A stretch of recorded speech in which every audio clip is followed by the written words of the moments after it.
하나님 말씀은 구약성경 시편 118편 1절에서 5절까지 보도록 합니다. 시편 118편 1절에서 5절까지입니다. 하나님 말씀 받으실 때 자리에서 일어나 주시기 바랍니다. 하나님 말씀이 이러합니다. 여호와께 감사하라. 그는 선하시며 그의 인자하심이 영원함이로다. 이제 이스라엘은 말하기를 그의 인자하심이 영원하다 할지로다. 이제 아론의 집은 말하기를 그의 인자하심이 영원하다 할지로다. 이제 여호와를 경외하는 자는 말하기를 그의 인자하심이 영원하다 할지로다. 내가 고통 중에 여호와께 부르짖었더니 여호와께서 응답하시고 나를 넓은 곳에 세우셨도다. 아멘.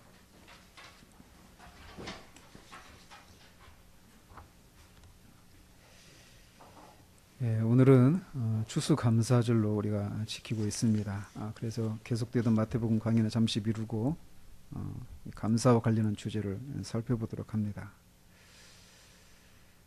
여러분은 지금까지 삶을 살아오시면서 언제 여러분의 마음이 막 충만하도록 가득하도록 감사했던 그런 적이 언제였었습니까? 우리는 삶을 살면서 여러 가지 이유들로 인해서 감사하게 됩니다.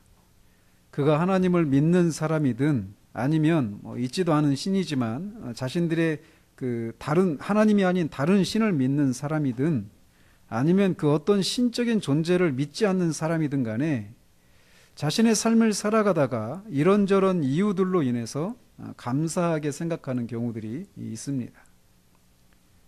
예를 들면 학교나 직장에 합격을 했을 때 그 마음에 누군가를 향해서인가는 다양하지만 그렇게 오랫동안 기다렸던 고대했던 그런 학교나 직장에 합격했을 때 그 사람 분명히 감사한 마음이 밀려올 것입니다. 또는 각종 자격증 시험에 합격했을 때도 우리는 감사한 마음이 들곤 합니다. 승진을 했을 때 오랫동안 기다렸던 결혼을 하게 되었다든지 출산을 했다든지 집을 장만했다든지 빚을 청산하게 되었다든지. 어제는 저희 부모님 결혼 60주년을 이렇게 맞아서 다녀왔는데 그런 이유들로 인해서도 우리는 감사한 마음을 가지게 됩니다.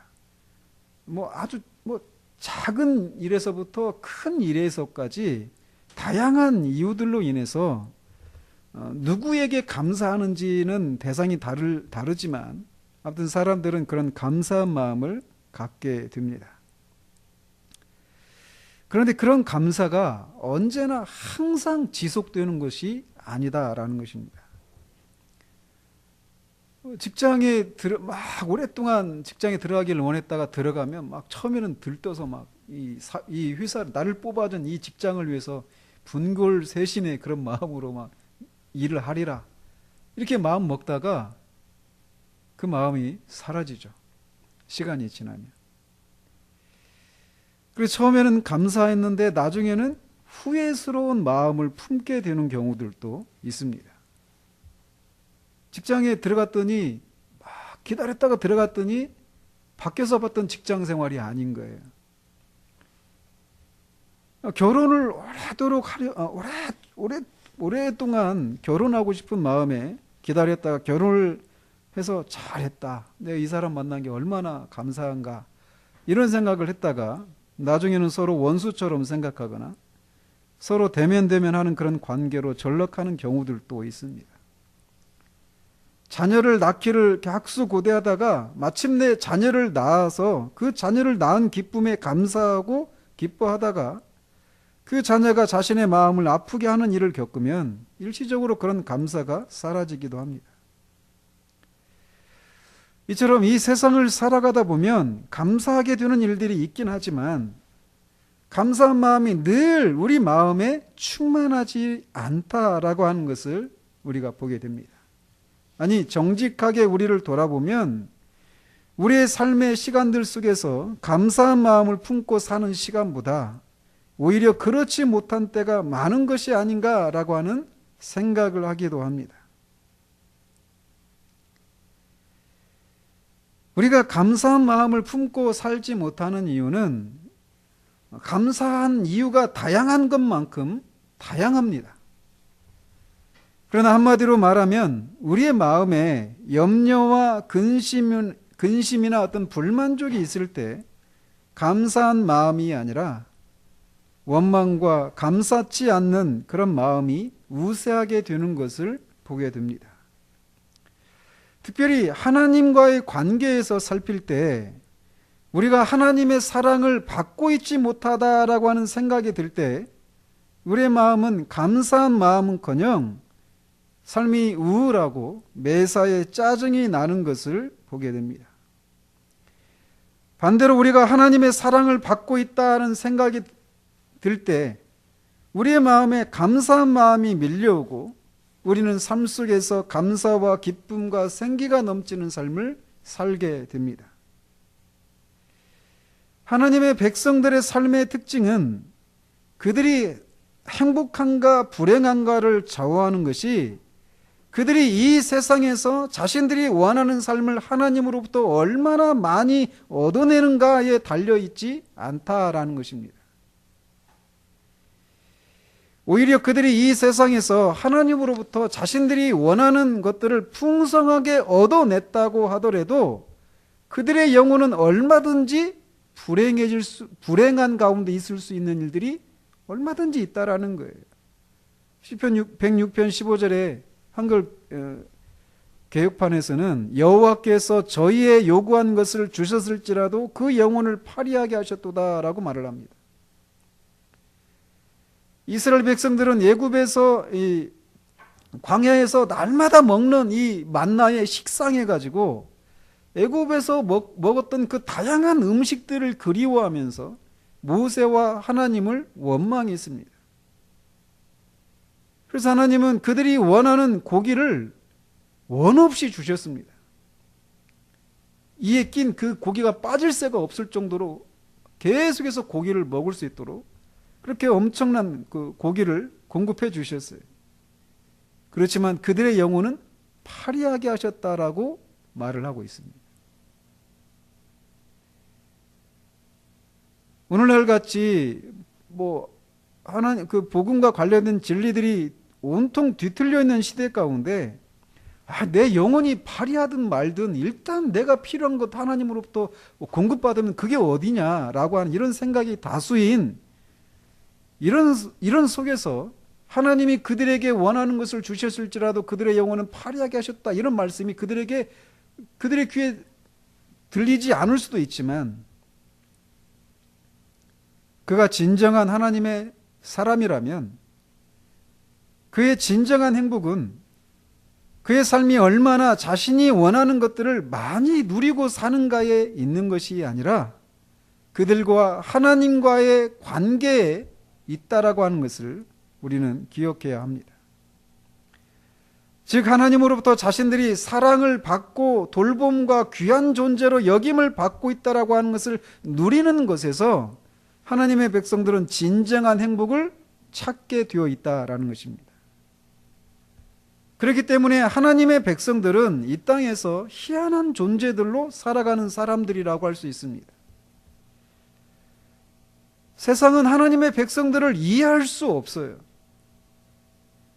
그들은 많은 결핍과 사람들로부터 이상한 사람 취급을 받기도 하고 때로는 이런저런 모양의 핍박을 받기도 하지만 그런 속에서도 하나님이 자신을 사랑하신다라고 하는 그 사실 하나만으로 도무지 감사할 수 없고 기뻐할 수 없는 상황 속에서도 감사하고 기뻐할 수 있는 존재들이 바로 하나님의 백성들이라는 것이에요.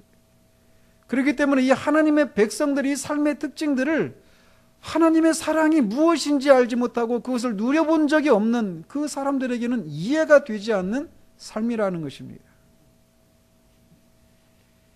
하나님의 백성들은 마땅히 이런 삶을 살아야 하는 존재들입니다. 그러나 우리의 삶을 돌아보면 우리가 늘 하나님의 사랑을 받고 있는 존재라고 하는 사실을 항상 누리고 있어서 그것으로 인해서 우리가 범사에 감사하는 그런 삶을 살고 있지 않다라고 하는 것이 우리의 문제이고 고통이다라는 것입니다. 그렇기 때문에 우리의 삶은 늘 감사가 충만한 삶을 살지 못하고 때로는 우울하고 짜증이 가득한 삶을 사는 경우가 많습니다.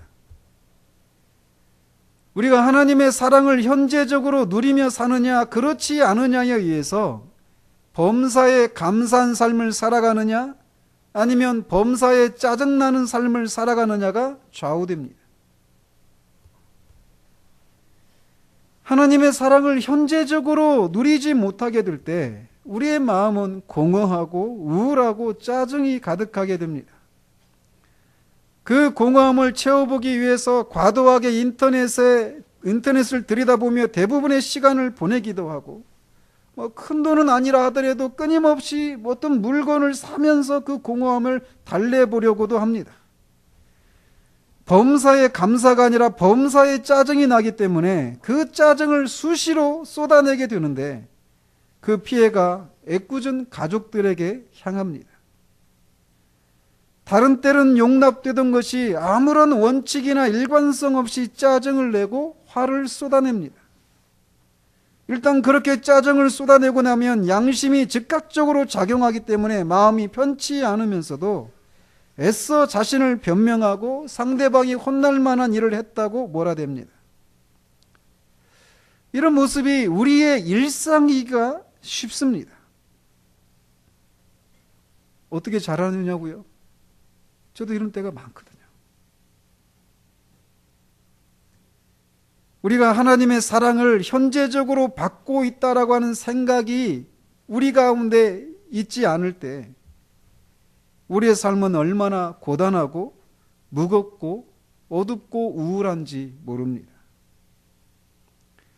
하나님의 백성이 하나님의 사랑을 누리고 있지 못할 때 같이 모순되고 힘든 상황이 없습니다. 감사하는 것과는 정반대의 자리에서 허우적거리게 되는 일들을 우리는 우리의 삶 가운데 너무나 자주 보게 돼요. 그런데 오늘 본문에서 시편 기자는 여호와께 감사하라라고 노래를 합니다. 그러면서 그 이유를 그의 선하심과 인자하심이 영원하기 때문이라고 노래를 합니다. 1절에서 4절까지는 사실은 같은 것을 반복하고 있을 뿐입니다. 하나님의 백성들인 이스라엘과 아론의 집 그리고 여호와를 경외하는 자들에게 동일한 이유로 그를 찬양하고 감사하라고 초청하고 있는 것입니다. 즉 여호와의 인자하심과 선하심이 영원하다라고 하는 이유로 그분께 감사해야 한다라고 노래하고 있다라는 거예요. 여기 있는 우리 모두는 여호와께서 선하시고 인자하심이 영원하시다라고 하는 사실에 다 동의를 할 것입니다. 그러나 우리가 항상 이 진리에 붙들려 있는 것은 아니라고 하는 것이 우리의 문제이고 이것이 우리의 고통의 근본적인 원인입니다. 우리가 회심할 때 하나님의 사랑을 경험했을 때를 돌아보면 우리의 마음은 기쁨과 감사가 가득했었던 것을 기억하게 됩니다. 우리가 방금 전에 불렀던 찬양 가사처럼 이 세상도 나도 간 곳 없고 구속한 주만 보이는 거예요. 그래서 우리가 어디에 있든지 우리의 상황이 어떤 형편 가운데 있든지 우리 마음에는 우리를 향한 하나님의 사랑 때문에 감사와 기쁨이 넘쳤었습니다. 사람마다 정도의 차이는 있지만 하나님의 사랑을 처음으로 느꼈을 때 우리의 마음은 이런 모습을 띠기 마련입니다. 모든 것이 우리가 바라는 대로 이루어졌기 때문에 우리가 감사했던 것은 아니었습니다. 여전히 그때나 지금이나 우리의 삶에는 이런저런 부족한 것이 있었어요. 여전히 우리를 힘들게 하는 환경이 우리를 둘러싸고 있었지만 우리가 감사할 수 있었고 기뻐할 수 있었던 것은 우리를 향한 하나님의 사랑을 확인하는 데에서 생겨났던 것이었습니다. 그러나 그 기쁨과 감사를 우리는 종종 잃어버리고 우리 영혼이 방황을 한다라는 것입니다. 이렇게 되는 여러 가지 이유가 있겠지만 가장 근본적인 이유가 있다라면 방금 전에 말씀드린 대로 우리가 하나님의 사랑을 현재적으로 누리고 있지 못하는 것에 기인합니다. 하나님께서 우리를 더 이상 기뻐하시지 않고 사랑하시지 않는다는 생각이 밀려올 때 우리는 이런 고통스러운 상황을 맞이하고 삶의 동력을 잃어버립니다. 특별히 우리가 하나님의 사랑을 잃어버렸다라고 생각하게 되는 때가 있다라면 그것은 우리가 하나님의 뜻에 순종하지 않고 죄를 범하거나 하나님을 찾지도 않고 하나님이 원하시지 않는 일들을 했을 때 그런 생각을 하게 됩니다. 특별히 우리가 다른 사람보다 하나님 은혜를 더 많이 입었는데도 어떤 죄를 범했을 때 더욱 그런 생각을 하게 됩니다.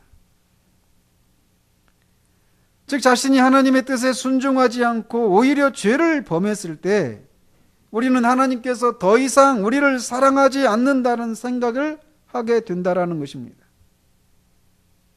그런 때 우리는 그의 인자하심이 영원하다라고 하는 이 생각을 하기가 쉽지 않습니다.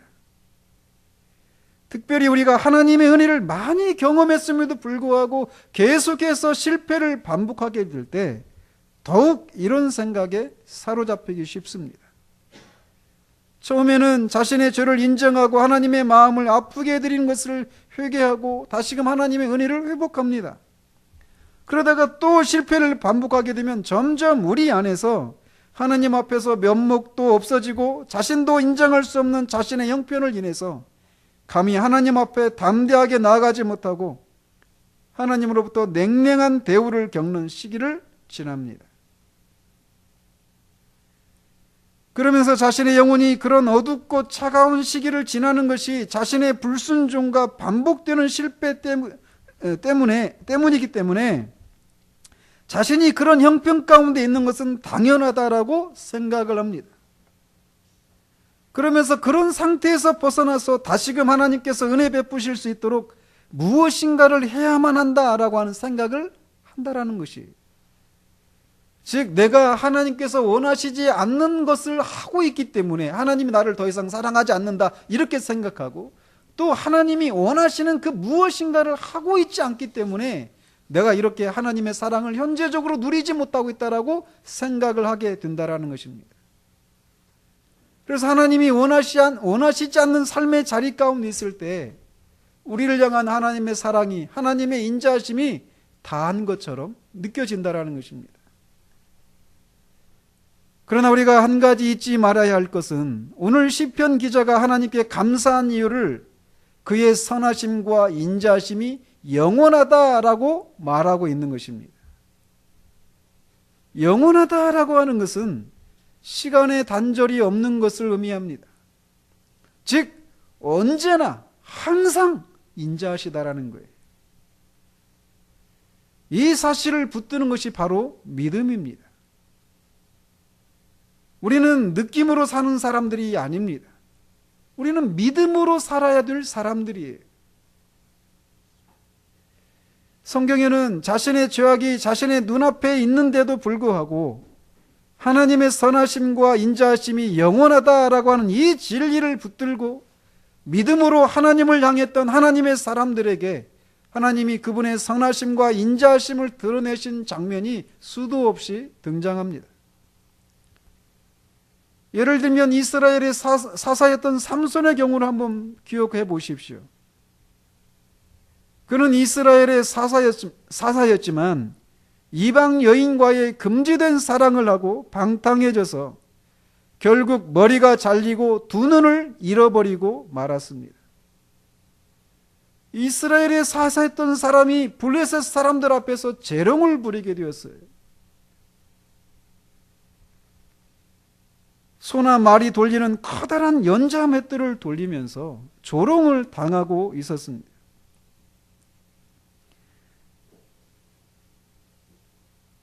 아마도 그 상황 가운데 삼손의 마음에 어떤 생각들이 일어났는지 성경이 자세하게 묘사하고 있지는 않지만 삼손은 분명히 자신이 이런 처지에 있게 된 것이 자신이 하지 말아야 될 것을 한 것 때문이다라고 하는 생각을 분명히 했었을 것입니다. 하나님이 금지했던 포도주를 마시는 것을 금했습니다. 이방 여인과 부정한 이방 여인과 또 시체를 만지는 일을 해서는 안 되는데 그 죄를 범하고 말았어요. 그런 속에서 분명히 삼손의 양심은 끊임없이 삼손을 송사했을 것입니다. 그렇기 때문에 그는 아마도 그런 상황 속에서 이런 나를 하나님이 사랑하실까? 왜냐하면 그가 그런 생각할 수도 있었을 충분한 이유는 그가 다른 사람과는 달리 사사였다라는 것입니다. 태어나기 전부터 그를 향한 하나님의 계획이 있었고 그를 향한 하나님의 그 동행하심의 흔적들이 그의 삶 가운데 역력하게 드러났던 그런 삶을 살았던 사람이 삼손이었기 때문에 그래요. 그렇기 때문에 그런 상황에서 그는 아마도 이때가 빨리 지나가기를 구하며 지내기가 쉬웠을 것입니다. 그런데 그는 우리가 알다시피 히브리서 11장 믿음의 열전에 그의 이름이 올라가 있다라는 것이에요. 저는 삼손이 히브리서 11장에 나오는 믿음의 열전에 그 이름이 올라가 있는 이유가 바로 그가 이런 상황에서 보인 행동이 아닌가라고 생각을 합니다. 우리가 하나님께 순종하고 하나님께서 우리와 함께 하신다는 증거가 분명할 때 하나님을 믿고 그분을 신뢰하고 그분께 감사하는 것은 비교적 쉽습니다. 물론 그런 상황 속에서도 하나님께 감사하지 않는 사람들이 많지만 분명한 것은 우리가 그렇게 하나님 앞에서 잘 나간다고 생각할 때 하나님께 감사하는 것은 비교적 쉬워요. 아마도 그의 삶 가운데서 그렇게 하나님이 그와 함께 하신다라고 하는 것을 드러내고 있을 때 그의 입술엔 하나님을 향한 찬양과 감사가 분명히 있었을 것입니다. 그러나 우리의 믿음의 진정성은 우리가 잘 나갈 때보다는 우리가 그렇지 못할 때 더욱 빛을 발하는 것이고 또 그래야만 하는 것입니다. 우리가 알다시피 삼손은 자신의 죄가 너무나 명백하게 드러나고 있는 상황인데도 불구하고 그런 상황 속에서 그는 하나님을 구하고 있습니다. 주 여호와여 이번만 나를 기억하사 내 손으로 내 원수를 갚을 수 있도록 해달라고 하나님께 간구합니다. 여러분, 이것은 결코 쉽지 않은 기도입니다. 블레셋 사람들에 의해서 빼진 두 눈은 그가 하나님께 불순종했다라고 하는 것을 증명하는 명백한 증거가 아닙니까? 그의 헝클어진 머리카락이나 연자맷돌을 돌리면서 블레셋 사람들 앞에서 재롱을 부리는 그의 모습은 그런 삼손을 하나님이 계속해서 사랑하실까? 그를 기억하실까? 라고 하는 생각을 할 수밖에 없는 그런 모습이었습니다. 그럼에도 불구하고 그는 하나님을 향하여 주 여호와여 이번만 나를 기억해 주시기를 간구하고 있다라는 것이에요. 그리고 그의 간구에 하나님은 응답하셔서 그에게 다시금 힘을 주시고 그가 살아있을 때보다 더 많은 사람들을 죽이고 그들과 함께 장렬한 최후를 맞이합니다.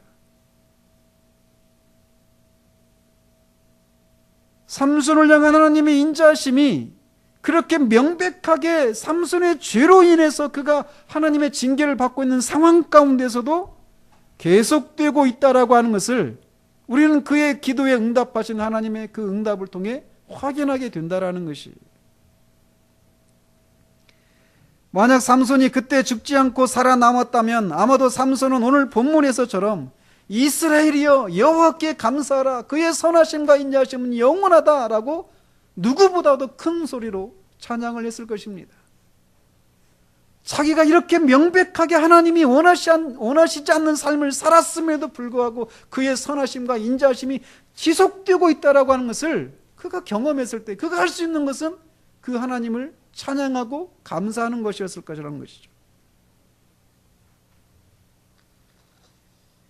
즉 우리가 하나님을 향해 감사한 마음이 되살아나는 것은 그의 선하심과 인자하심이 영원하다라고 하는 것을 경험하게 될 때 가능하다라는 것입니다. 삼손의 경우 하나님께서 삼손이 죄를 범했음에도 불구하고 그를 여전히 기억하고 계시다라는 것을 그의 기도에 응답하셔서 다시금 예전의 힘을 회복시켜 주신 것으로 드러났다라면 다윗은 어떤가요? 저는 성경에 나오는 인물들 중에 하나님 앞에서 그 행위가 온전한 사람을 한 사람도 찾을 수가 없습니다. 그들은 다 우리와 같은 성정을 가진 사람들이었어요. 그래서 그들도 우리처럼 죄를 짓고 넘어지는 사람들이었습니다. 연약한 사람들이었어요. 다윗도 그런 사람이었습니다. 그가 비록 성경에서 하나님의 마음에 합한 사람이라고 했던 유일한 사람이었지만 그도 여전히 죄를 지은 사람이었단 말이죠. 그러나 그가 우리에게 알려진 그 죄를 짓기 전에 그의 삶을 보십시오. 그의 입에서 나오는 노래는 성경이 되었습니다. 그는 모든 상황 속에서 하나님을 신뢰하고 의지하고 특별히 고난 가운데 있을 때 광야에서 하나님과의 그 친밀함을 그 누구보다도 분명하고 또 풍성하게 누리던 사람이 다윗이었습니다. 이스라엘의 모든 사람들이 하나님께서 그와 함께 하신다라고 하는 것을 알고 사울은 그것 때문에 그를 두려워하고 죽이려고 했던 사람이 다윗이었어요. 그랬던 그가 우리아의 아내 밧세바를 범하고 우리아를 살인교사합니다. 그런데도 그는 밧세바 사이에서 낳은 아이가 날 때까지 하나님을 향해 무딘 채로 살아갔습니다. 그런 하나님은 나단 선지자를 통해 그의 죄를 지적하고 그 죄에 대한 징계로 밧세바 사이에서 난 아이가 죽게 됩니다. 여러분, 다윗은 과연 하나님으로부터 용서를 받았을까요? 다윗을 향한 하나님의 사랑이 그 죄를 범하기 전과 똑같았다고 생각을 할 수 있을까요? 그렇다면 무엇을 가지고 그렇게 말할 수 있을까요?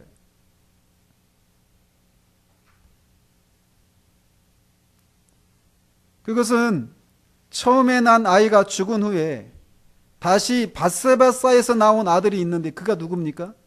솔로몬입니다. 그 솔로몬을 향해 하나님은 나단 선지자를 통해 이름을 지어줍니다. 여디디야. 하나님의 사랑을 입은 자. 생각해 보십시오. 솔로몬이라고 하는 존재는 다윗이 볼 때 늘 자신의 죄를 기억나게 하는 존재일 것입니다. 그렇지 않습니까? 그런데 그 솔로몬을 향해서 하나님께서 하나님의 사랑을 입은 자라고 하는 이름을 지어주셔요. 그런데 거기서 그치지 않고 그 솔로몬을 이스라엘의 왕으로 세우십니다. 다윗의 죄를 늘 기억나게 하는 그 아들인 솔로몬을 하나님이 사랑하실 뿐만 아니라 그를 다윗을 이어서 하나님이 약속하신 내 집이 영원히 견고하리라고 하는 그 약속의 성취를 이룰 존재로 세우신다라는 거예요. 네 아들이 내 성전을 지을 것이라고 하는 이 하나님의 약속을 성취할 존재로 죄악을 떠올리게 하는 솔로몬을 통해서 성취하도록 하신다라는 것입니다. 이것은 전적으로 하나님의 은혜였습니다. 다윗을 향한 하나님의 선하심과 인자심이 얼마나 큰가가 드러난 사건이 있다면 바로 이렇게 자신의 죄를 떠올리게 하는 존재인 솔로몬을 향한 하나님의 사랑과 그를 자신의 뒤를 이어 왕으로 세우신 것이라고 말할 수 있다라는 거죠.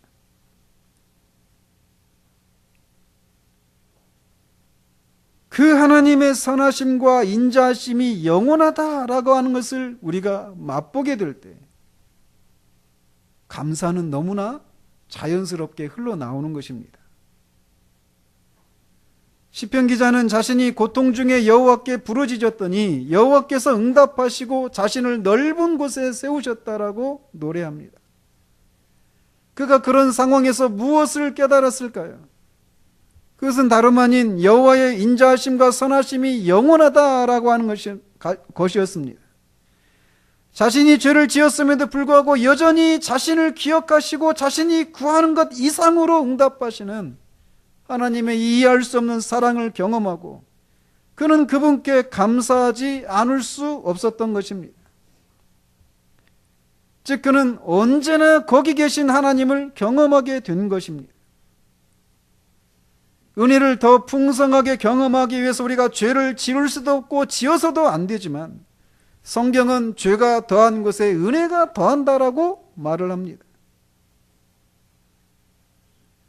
그래서 오히려 이렇게 죄를 지어서 하나님 앞에 설 면목이 없는 그런 상황 가운데서 여전히 자신을 사랑하시는 그 하나님의 인자하심이 영원하다 지속된다라고 하는 그 사실을 깨달았을 때 그의 마음에 감사가 터져나오게 되었다라는 것이죠. 그런데 우리는 너무나 자연스럽게 우리가 하나님께 죄를 짓고 불순종하게 되면 하나님께서 자신을 더 이상 기억하지 않으실지 모른다라고 생각하면서 더 이상 자신을 사랑하지 않으실 것이다 라고 하는 생각을 하기가 쉽다라는 것입니다. 자신도 지체하는 자신의 모습을 하나님께서 어떻게 계속해서 사랑하실 수 있겠는가라고 생각하기 쉽다라는 거예요. 그래서 알아서 하나님 앞에 나가지를 않습니다. 즉 하나님이 이렇게 하나님을 찾지도 않고 하나님 앞에서 경건한 삶을 살고 있지도 않고 오히려 하나님을 아프게 하는 삶을 살고 있다고 생각할 때 우리는 마음에 자신이 온전한 그리스도인이 아니고 따라서 이런 자신을 하나님이 여전히 사랑하신다는 생각을 하지 못한다라는 거예요. 이런 생각의 뿌리에는 우리의 행위로 하나님의 은혜를 받고 우리의 행위 여부에 따라 우리를 향한 하나님의 사랑이 변한다는 생각이 자리하고 있습니다. 그러나 우리를 향한 하나님의 사랑은 그 무엇으로도 변하지 않습니다. 우리가 예수 그리스도를 믿음으로 하나님께 의롭다 여김을 받을 때 그때 우리는 여전히 불경건하고 불의하고 하나님 앞에서 죄책감과 부끄러움을 느낄 수밖에 없는 그런 사람들이었습니다. 그런데도 그런 우리를 하나님께서 그리스도께서 우리를 대신해서 이루신 일에 근거해서 우리를 의롭다고 여겨주시고 우리가 죄를 한 번도 짓지 않은 사람일 뿐만 아니라 심지어 모든 율법을 지킨 사람으로 여겨주시고 그런 자들에게 약속된 영생의 선물을 주십니다. 다시 말씀드리지만 그때 우리는 전혀 실제적으로 의롭지 못한 사람들이었습니다. 경건하지 못하고 여전히 죄가 우리 앞에 있는 상태였다는 사실을 우리가 기억해야 돼요. 그러나 우리는 얼마나 자주 이 사실을 잊는지 모릅니다. 우리가 하나님으로부터 죄 용서를 받고 영생의 선물을 받았을 때 그때 그 우리의 상태가 마치 그것을 받을 만한 상태였던 것으로 생각하는 그런 경향이 있다라는 것입니다. 우리가 기도했으니까, 그것을 구했으니까, 마음이 가난했었으니까. 그러나 그것은 하나님이 우리에게 그런 은혜를 주실 근거가 전혀 되지 못한다는 사실입니다.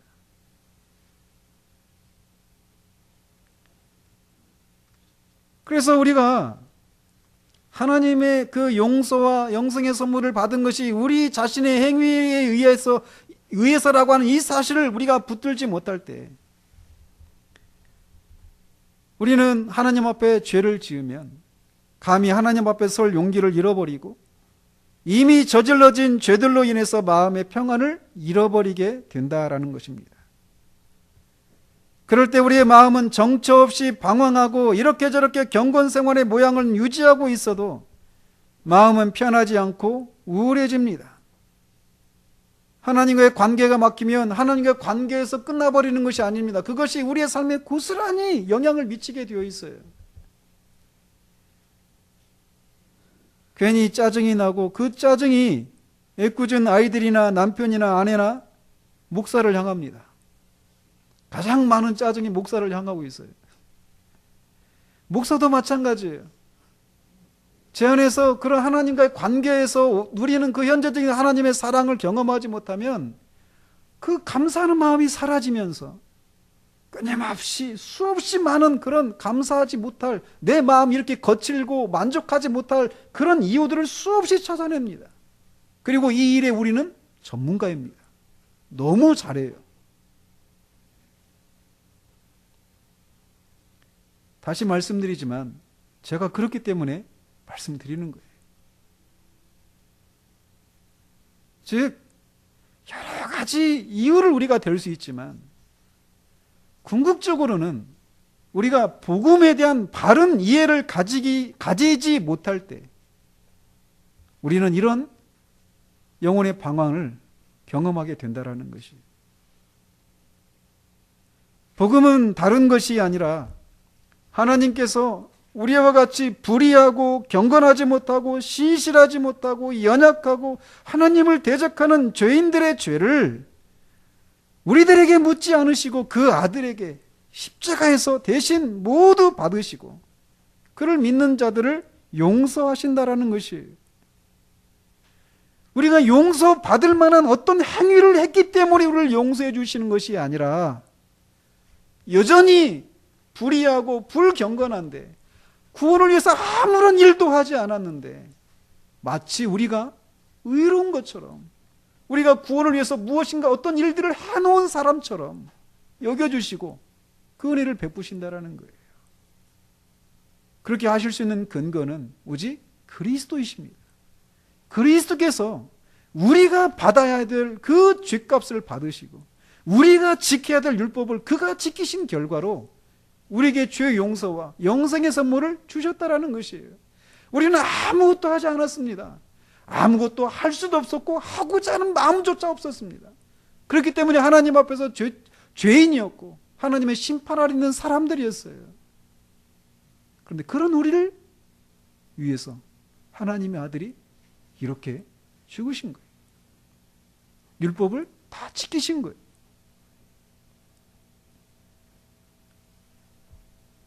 그것이 바로 복음의 핵심입니다.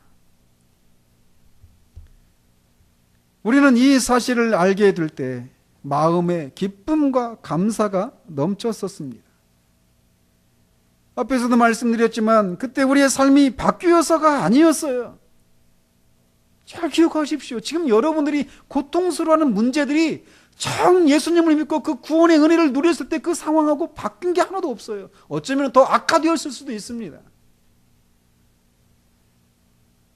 여전히 삶은 그대로 있는데도 이해할 수 없는 하나님의 사랑을 경험하는 것에서 그런 감사가 밀려왔던 것입니다. 그런데 문제는 그 이후입니다. 우리가 은혜로 구원을 받았지만 그 이후에는 우리가 하나님께 어떻게 하느냐에 의해서 하나님이 우리를 사랑하시고 은혜를 베푸신다는 생각을 한다라는 것이에요. 따라서 우리가 하나님께 불순종하고 죄를 지으면 하나님이 이스라엘 백성들에게서 떠나신 것처럼 우리를 만나 주셨던 그 자리에 하나님이 더 이상 계시지 않는다는 생각을 한다라는 것이죠. 그러나 그렇지가 않다라는 것입니다. 하나님은 언제나 거기 계시다라는 거예요. 하나님은 우리와 같지 않으신 분이십니다. 그렇기 때문에 우리가 하나님을 찬양하는 것입니다. 하나님이 우리가 속속들이 알 수 있는, 우리도 얼마든지 생각으로 다 미루어 짐작할 수 있는 그런 분이시라면 우리는 그분을 찬양할 수 없고 그분은 우리에게 하나님이 되실 수가 없습니다. 그분은 우리의 생각을 뛰어넘으시는 분이십니다. 그분의 길은 우리의 길과 달라요. 그분의 생각은 우리의 생각과 다릅니다. 그분의 사랑, 그분의 인자하심은 우리가 우리의 삶 가운데 경험하는 그런 사랑, 그런 인자가 아닙니다. 그분의 인자하심은 영원합니다. 우리와 달리 그분은 신실하시고 그 선하심과 인자하심이 영원하십니다. 우리가 하나님께 불순종할 때나 순종할 때나 언제나 우리를 그리스도 안에서 사랑하십니다. 이 진리를 붙드는 것이 믿음입니다. 은혜로 이루는 성화에서도 말씀드렸지만 우리는 은혜로 우리가 하나님 앞에 서고 하나님과 관계를 누린다라고 하는 이 사실을 얼마나 자주 잊는지요. 끊임없이 우리가 무엇을 해야만, 또는 무엇을 하지 않았으니까 라고 생각하면서 그 우리의 행위를 가지고 하나님과의 관계를 가름하려고 하는 이 본성이 우리 가운데 있다라는 거예요. 우리가 은혜로 하나님의 사랑과 구원을 받은 것처럼 그 이후에도 하나님이 우리를 은혜로 대하십니다. 그분은 언제나 거기 계셔요. 특별히 우리의 죄가 우리 눈앞에 있는 때에도 특별히 이 진리를 우리가 굳게 붙잡아야 합니다. 이 진리를 붙잡지 않으면 우리는 감사를 잃어버리고 감사 대신 짜증과 우울함과 이것에 지나치면 냉담함과 냉소와 될 대로 되라는 식의 완악한 마음을 품게 됩니다. 다시 한번 말씀드리지만 그의 선하심과 인자하심은 영원하십니다. 우리가 그를 떠났을 때도 여전히 그 자리에서 고통스럽게 우리를 오래 참으시며 사랑으로 기다리고 계셨음을 드러내십니다. 그의 선하심과 인자심이 영원하시고 그는 언제나 거기 계신다라고 하는 이 진리를 믿음으로 하나님의 얼굴을 구할 때 그는 움직이십니다. 하나님을 움직이는 길은 우리가 하나님의 사랑을 현재적으로 누리지 못하는 데서 오는 그 영혼의 고통을 인해 하나님께 긍휼과 자비를 구할 때 하나님이 움직이십니다. 여전히 내 죄가 내 눈앞에 있지만 그분의 인자와 선하심은 그리스도 안에서 영원하다라고 하는 이 진리를 믿음으로 붙들고 나아가 주님의 긍휼을 구할 때 그분의 마음은 불붙듯 하시고 일어나신다라는 것이에요. 그래서 우리는 그 믿음으로 나아갈 때 우리가 하나님을 떠난 것이지 하나님은 우리를 떠나신 것이 아니라 하나님은 언제나 거기 계셔서 우리가 하나님을 떠나 죄를 짓는 그 순간에도 고통스러운 마음으로 우리를 여전히 동일한 사랑으로 우리를 바라보고 계셨다는 사실들을 드러내십니다. 그리고 그것을 통해 정말 그분만이 선하심과 인자하심이 영원하신 분이시라는 사실을 드러내십니다. 그 변함없는 하나님의 사랑을 경험할 때 우리는 감사가 밀려오게 됩니다. 우리의 죄와 우리의 마음을 사로잡았던 죄와 세상에서 그 반짝이는 것들 속에 있는 거짓과 허위를 발견하고 그것들을 미워하게 되고 멈췄던 순종의 수레바퀴가 다시금 돌아가기 시작합니다. 우리는 이 땅에 사는 동안 이것을 끊임없이 반복합니다. 제가 직장에 다닐 때도 어떤 사람이 기독교에 대해서 비아냥대기를 기독교인들은 죄를 지으면 또 회개하고 또 회개하면 다 그만이다 이런 식으로 비아냥대는 소리를 들었습니다. 예, 기독교는 그런 종교입니다. 죄를 지면 회개하고 다시금 하나님과의 그 관계를 회복하고 또 그렇게 살아가는 거예요. 그것이 우리의 실상입니다. 성경은 만일 우리가 죄가 없다고 말하면 그는 거짓말하는 사람이라고 말을 합니다. 즉 우리는 구원받았지만 여전히 죄를 전혀 짓지 않는 사람들이 아니라는 것이에요. 그래서 우리는 이 땅에 사는 동안 끊임없이 회개라고 하는 것이 있기 마련이라는 것입니다. 저는 어제 잠시 천국에 대해서 생각하면서 천국은 더 이상 회개가 없는 곳이다 라고 하는 그런 생각을 하면서 마음에 감격이 막 밀려오더라고요.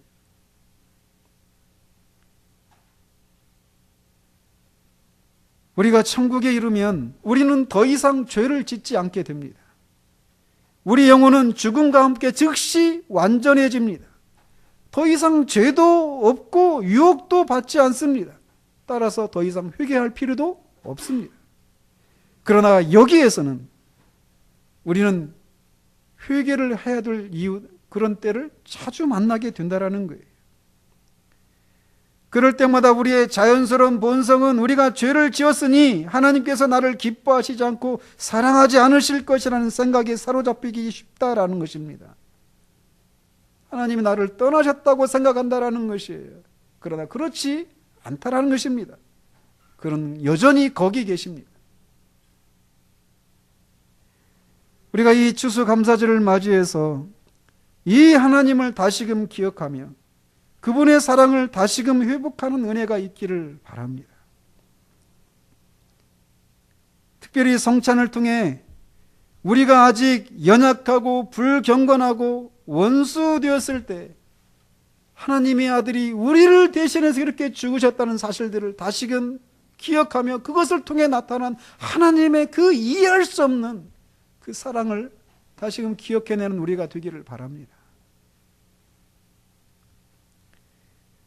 우리를 향한 하나님의 사랑을 경험하게 될 때 우리 영혼에는 감사가 다시금 밀려오게 될 것입니다.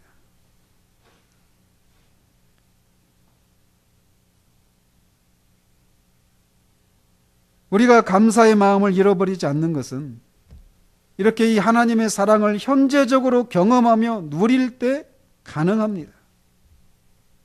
성경은 범사에 감사하라라고 말을 합니다. 어떻게 이런 감사가 가능합니까? 그것은 우리가 하나님의 사랑을 경험하는 것을 통해 가능합니다. 특별히 앞에 언급해드리던 그 삼손이나 다윗처럼, 아니 성경에 나오는 모든 하나님의 사람들이 경험했던 것처럼 자신의 죄에도 불구하고 언제나 거기 계신 그 하나님의 그 선하심과 인자하심이 영원하다는 사실, 즉 우리의 처지와 상태가 어떻게 변한다 하더라도 우리를 향한 그분의 사랑은 변함이 없다라는 사실을 경험할 때 우리는 감사를 잊지 않게 됩니다. 우리는 감사치 못하는 우리의 삶을, 그래서 감사가 아니라 우울함과 염려와 근심과 짜증으로 가득한 우리의 삶을 이상하게 생각하고 그것을 인해서 마음을 상해하는 사람들이어야 합니다. 저는 어제도 이렇게 누우면서 제 자신이 얼마나 바보 같은지,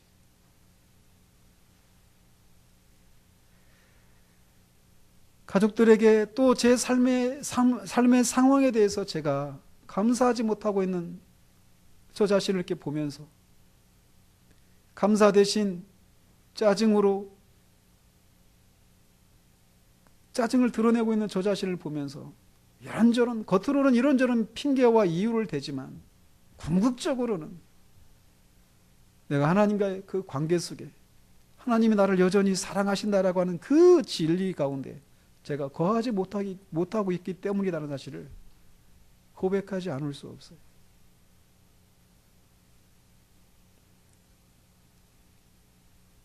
사랑하는 성도 여러분, 이 성찬은 우리가 하나님이 우리를 향한 하나님의 그 선하심과 인자하심이, 그 하나님의 사랑이 우리의 이해를 뛰어넘는 것이라고 하는 것을 웅변적으로 우리에게 말해주고 있는 것입니다. 이 일이 일어난 것은 우리가 그분과 원수 되었을 때입니다. 우리가 연약했었던 때였고 우리가 불경건하고 불의한 때였습니다. 그때 하나님 우리를 찾아오신 거예요. 하나님의 부르심에는 후회가 없다라고 말을 합니다. 나는 그래도 내가 너를 구원해주면 그 사랑에 감격해서 네가 끝까지 충성하고 신실한 모습으로 살 줄 알았는데 어떻게 네가 그럴 수 있냐 라고 하면서 후회하시는 일이 없다라는 것이에요. 불순종한 우리를 인해서 아파하시지만, 슬퍼하시지만 그것을 후회하시는 일은 없습니다.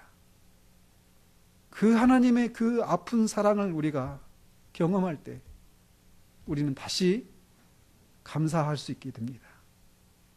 우리의 삶을 새로운 시각으로 볼 수 있게 돼요. 그러므로 가던 길을 멈추고 다시금 우리 마음이 하나님의 그 변함없는 사랑 앞에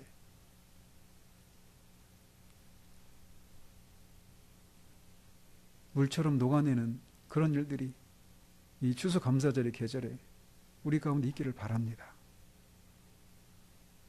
더 이상 우리가 회개하지 않을 날이 옵니다. 저는 그것이 얼마나 기다려지고 감사한지 몰라요. 왜냐하면 저는 늘 회개해야 되거든요. 늘 제 안에 그런 불순종과 온전치 못한 모습을 보거든요. 그것이 없는 날이 곧 옵니다. 그때까지 우리가 정말 도무지 하나님 앞에 설 수 없는 것 같은 그런 상황을 맞을 때마다 우리 앞에 있는 많은 믿음의 사람들처럼 그럼에도 불구하고 언제나 거기 계신 하나님을 기억하고 그분께 나아가서 긍휼과 자비를 구하고 그런 자들을 향해 움직이시는 하나님의 그 개입하심을 우리의 삶 가운데 더 풍성하게 드러내는 우리 모두이기를 바랍니다. 기도하겠습니다.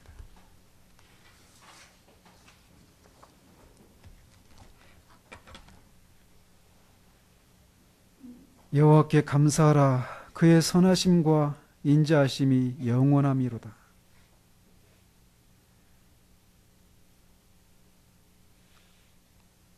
하나님 아버지, 주님만 그러십니다. 우리는 사람들과의 관계 속에 언제까지는 몇 번은 참아주지만, 몇 번은 기다려주지만 영원토록 그렇게 하지는 못하는 존재들입니다.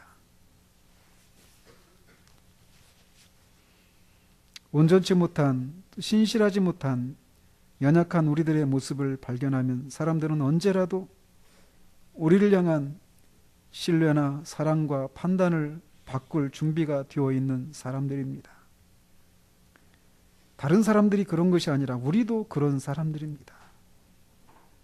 그런 생각에 사로잡혀 있는 우리가 특별히 하나님 앞에 불순종하고 하나님이 원하시지 않는 삶의 자리 가운데 있을 때 우리가 사람들과 관계 속에서 그렇게 하는 것처럼 하나님도 그리하실 것이라는 생각이 우리로 하여금 영혼의 그 곤고한 때를 당연하게 받아들이며 그렇게 지나기 쉬운 것이 우리들입니다.